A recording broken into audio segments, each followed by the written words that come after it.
Okay, we are going to go over typing a PR.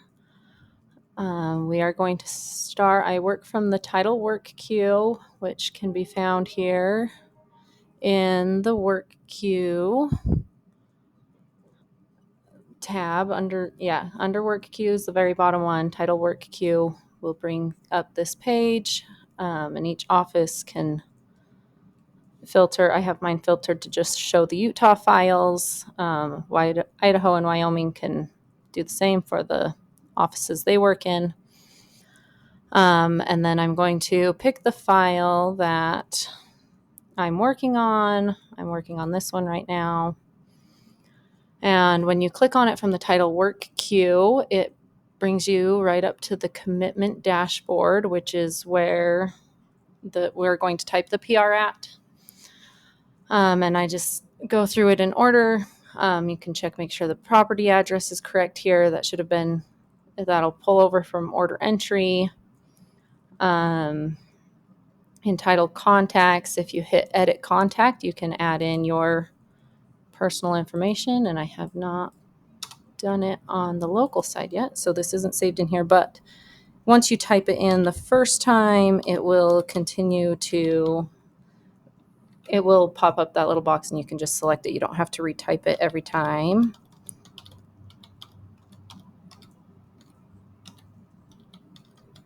And you can save that.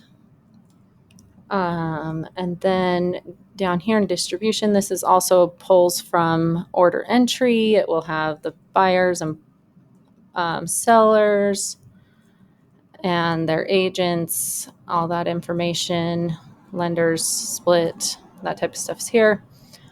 Buyer and borrowers, sellers.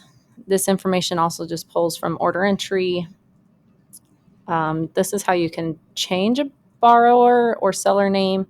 If something changes, you can edit that here, go in and change their names. The policies, these should pull in at order entry based off of the product type selected when they put it in. But if for some reason it doesn't, you can add a policy here. A policy needs to be added in order for a commitment to generate. So even if the amounts aren't known, you can add a policy and then select this coverage TBD, and it will allow you to add it without putting in exact numbers and still be able to generate the commitment. And then you can edit it from these. If it got put in a standard, you need to change it to a homeowner's, you can do that here and change the product type that you would like. You can change your coverage. The premiums should automatically pull in. This one is a Sierra file, so I overrode the premium to type in their premium, and you can save it that way. And then again, with the lenders, you can also edit it here as well. The address is going to show up again down here. This is where Schedule A starts. You can add in an effective date. This pops up a little calendar thing, but it never stays. You can just type in the effective date, and it's a date field, so it should pull in and save that. And here's a summary of the lenders. Down here is where we will add vesting, and it will automatically pull in some things, and some of the counties are linked where it will pull in from the county website. So just verify that, make sure it looks right. You can go in and change it. You can add if this were an individual person and it, individually or as joint tenants, that type of information would go here in this qualifier field. You can also add a row if there's multiple people on title to add another name. And then right below that is where the legal description goes. And this you can copy and paste into this field if you have it somewhere else. I am going to see if I can go into my Resware and copy it from Resware.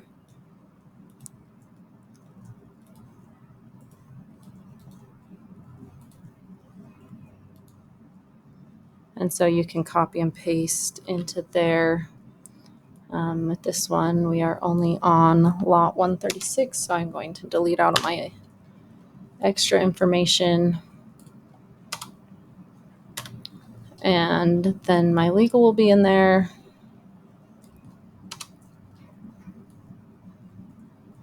This also pulls over from the county, but it pulls over the abbreviated version. And so I like to go in and change it and make sure it's got the full legal. And then down here, this is where we will add requirements and exceptions. On this file, I know we have done another unit in this subdivision, so I want to go and I want to try to copy that side prior over. So I am going to, I looked this up in advanced search to find my side prior. And so I want to copy that over, and I probably actually could have used this for the legal description as well. And so you can just go through and pick the things that you do want to copy. Yeah, see, I could have clicked this for the legal description and it would have copied that over. And then I could have just changed the lot number. I don't want to copy the address because this is a different lot in the same thing. I mostly just want to go down and add in the requirements and the exceptions and copy those over. And then down here it will show you what is in the prior that is copying over.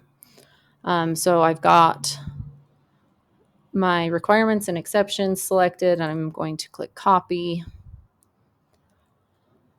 And that will bring those over. So yeah, now in my requirements, it has all of the requirements that were in that prior one. If I have additional requirements, I can add here, or if I want to add them in a specific place, I can click the add button and it will add it. If I click here, it will add it between these two requirements. This one appears to, this is how it will show on the commitment. We have been working on making all of the exceptions and requirements look correct, but not all of them do yet. And so if you have one that pulls in funny, let us know. We can go through and correct that. So this one, I'm just going to click the edit, and I can come in here and I can erase out these extra dashes that way and save my changes so that it looks right. That's a way you can manually manipulate them, but if it's pulling in funny, we also want to be aware of that so we can fix it so they continue to pull in correctly. So these are all my requirements that I need. Again, if I had more, I would add them at the bottom here. And then I'm going to move down to my exceptions. And you can, these pulled in from the side prior, so I want to make sure they're all correct for my parcel. I can edit here and change the amounts. This maybe was not a great, I'm actually going to, it looks like that one was overwritten in. Some of the first ones we just overrode the templates because they weren't working very well. When you add an exception, the codes that we used in Resware do not always work. Some of them do, some of them don't.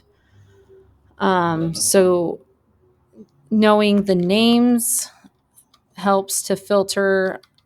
I look, and the The new settler codes are here on the side. We can, hopefully eventually learn those, or maybe they can get the reservoir ones working. So I'm going to go through and look for the one I want. Maybe delinquent will be a better search field here.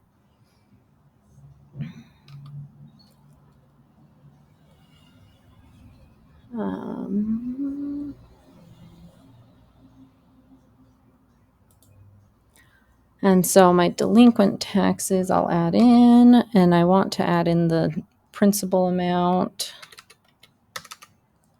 and my tax number.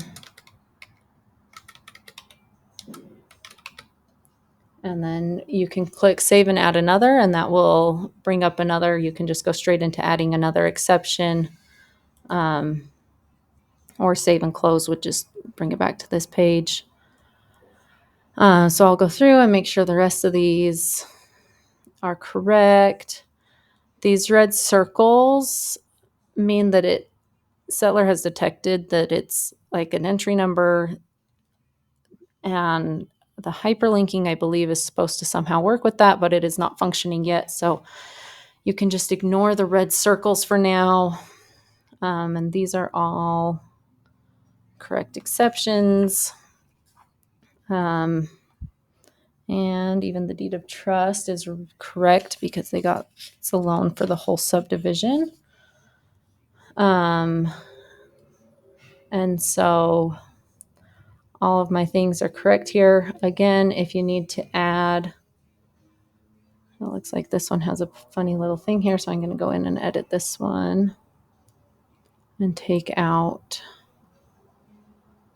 these extra things here, and save those changes.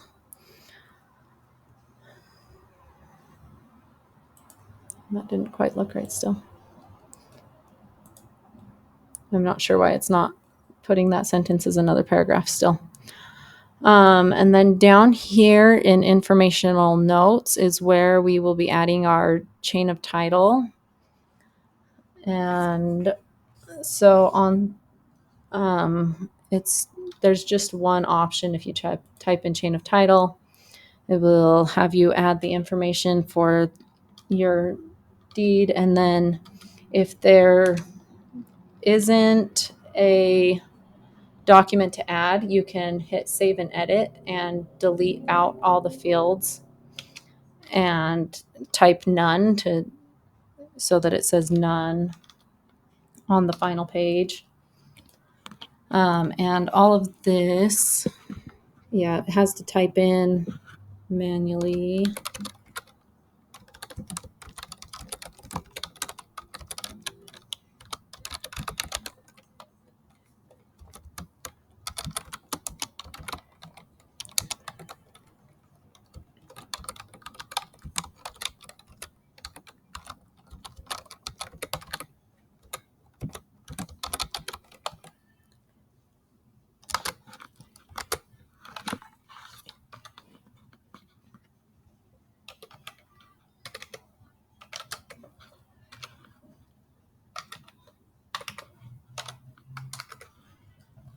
And then we will hit save changes. That will add that down here.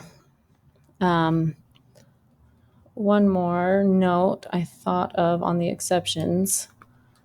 We'll just put a fake one in here.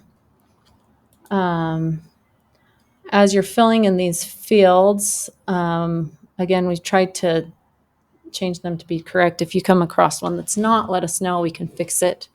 But they should, in res where these fields were just like placeholders that didn't actually mean what they said, but we've changed them. So when it says trustor, it really is the trustor that you're adding in there, and trustee.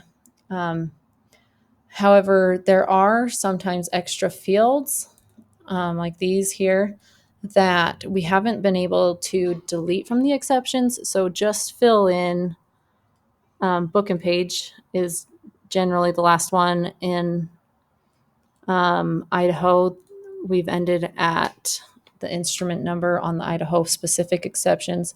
So if you just fill in the information to that last either page or instrument number, these pull fields don't actually link to anything. So if anything's typed in here, it won't actually show up in the template because they aren't actually linked. And then if you are using an exception that has a book and page, or the exception has the book and page, but your actual document doesn't,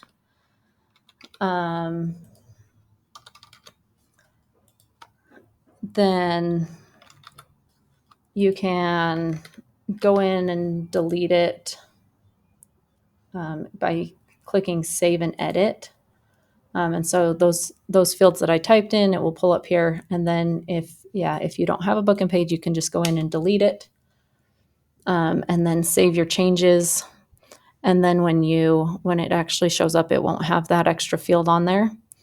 When you go back in to edit it again, once you've clicked save and edit, it does not go back to those fields where you can type in just the fields. You have to edit it from this screen. I'm not sure why it doesn't go back to that pre-typing field, but it doesn't. So that's kind of how those work. If you add something on there that you need to delete, if you hit this red X once, it shows that it was intentionally deleted. If you want it off for good, then you have to hit the delete again.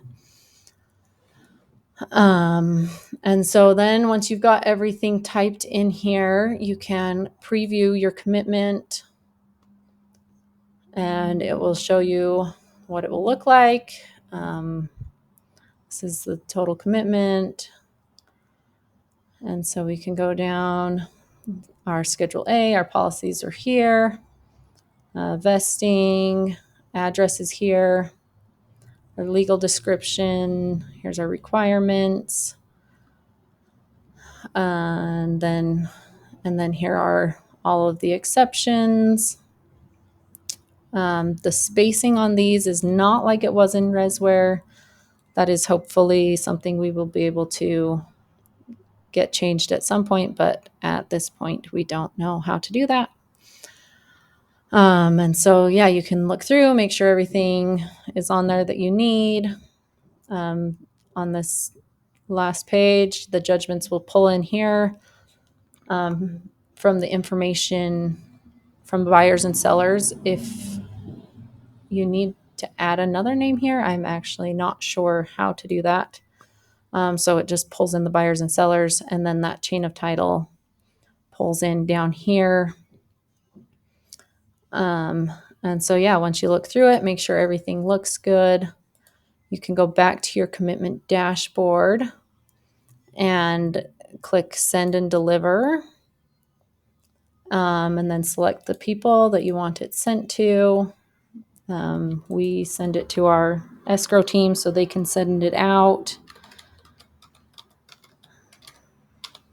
And then you can, like they've kind of discussed, you can send it as somebody else. I'm just going to send it as myself, and send delivery.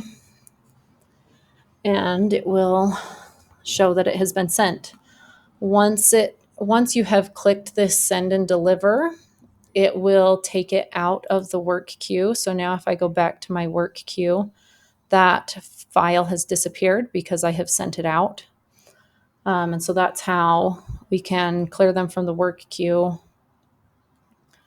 And then once I've sent that, I actually need to go back to the file dashboard and change it from search in progress to title and escrow processing. And then it will show up in the escrow tabs, or however they work. So that's how that works.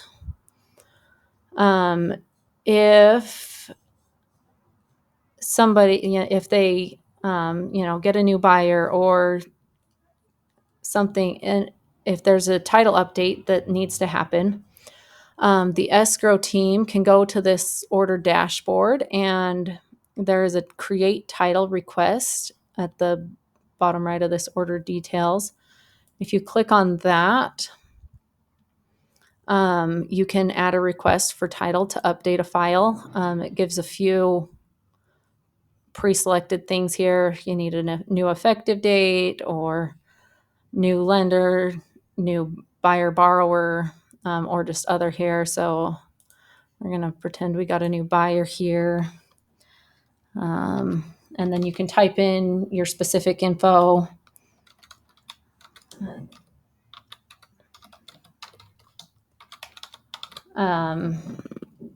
And then you can click submit, and it will send us a request to our title request queue.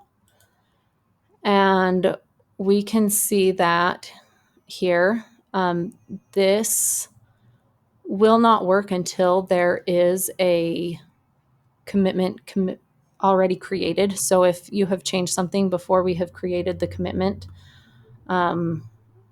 you can either, go in and add that buyer new in there, and then we'll see it before we do the search, or if it's something else anyway, email.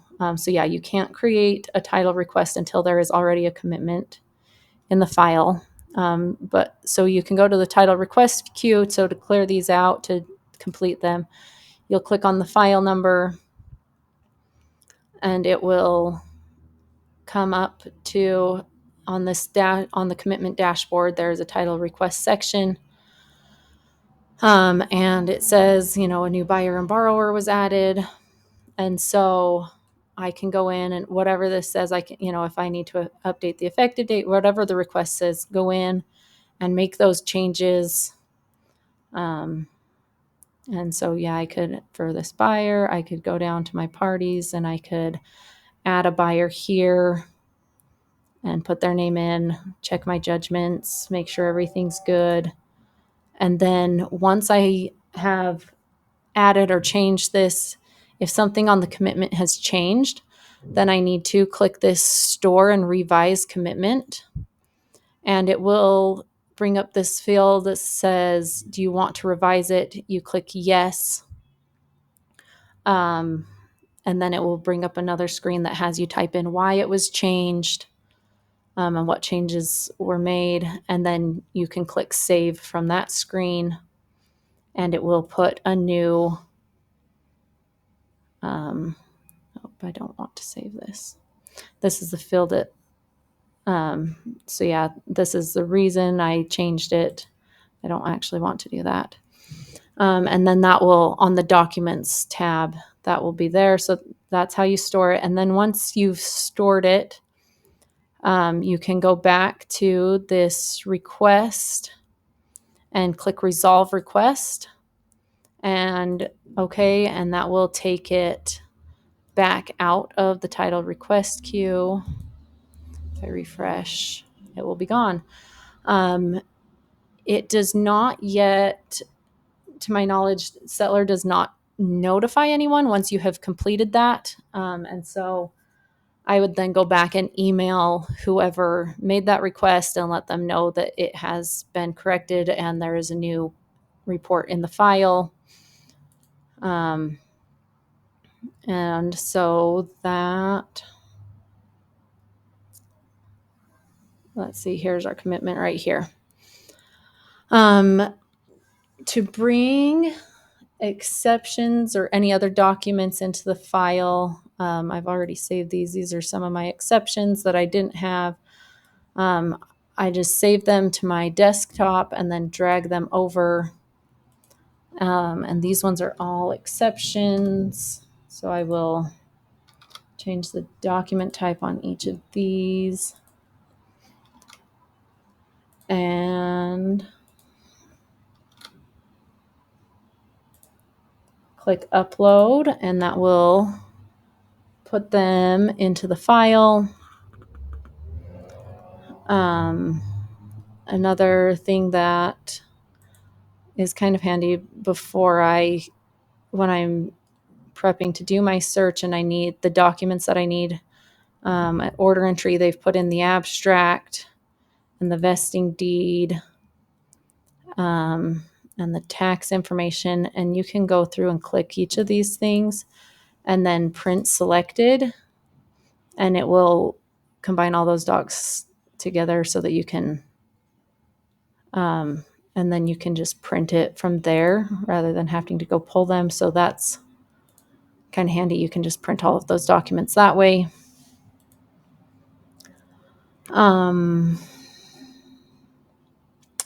And yeah, I think that is all.